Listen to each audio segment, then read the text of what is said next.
오늘 우리가 이 갈라디아서 말씀에서 다른 복음을 따르는 사람들이 있더라, 이걸 좀 보는 거죠. 이 사람들은 별난 사람들이 아니라 저와 여러분에게도 이 유혹이 있다는 사실입니다. 우리가 바른 신앙 혹은 바른 복음에 분명히 서 있지 않냐면 얼마든지 다른 복음을 선택할 가능성이 있다는 거예요. 그래서 조심하셔야 됩니다.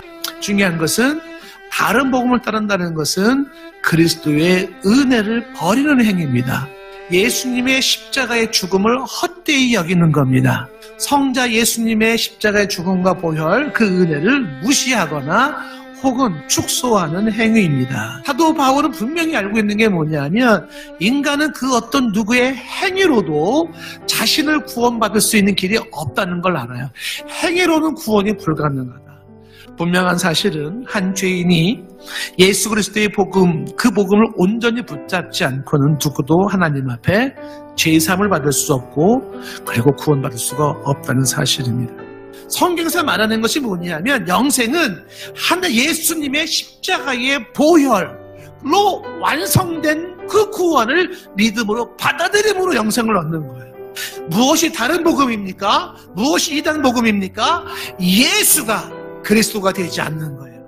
역사적 실존 인물이었던 예수님이 인류를 위한 완전한 그리스도 되심을 받아들이지 않는 것, 이게 다른 복음입니다. 다른 복음을 쫓는 것이 왜 문제가 될까? 첫 번째 문제가 뭐예요? 성도들을 교란시키는 겁니다. 혼란스럽게 만들어요. 진짜 신앙에 의심을 갖게 만들고 회의를 갖게 만든다는 것입니다. 결국 우리에게 절대 놓을 수 없는 예수 그리스도의 십자가의 복음까지 놓치고 있다라고 하는 사실. 이 다른 복음의 문제가 된 또 하나의 이유는 복음을 변질시킨다는 겁니다. 예수님의 십자가 사건, 주님의 보혈의 그 의미를 제대로 짚고 있느냐라는 거예요. 뭐가 복음의 변질입니까? 다른 복음의 복음을 변질시켜버렸어요. 예수님의 십자가의 보혈이 간과되고 있고 그분이 십자가에서 이루어 놓으신 그 구원의 완성을 놓치고 있다는 사실이에요. 다른 복음은 없습니다.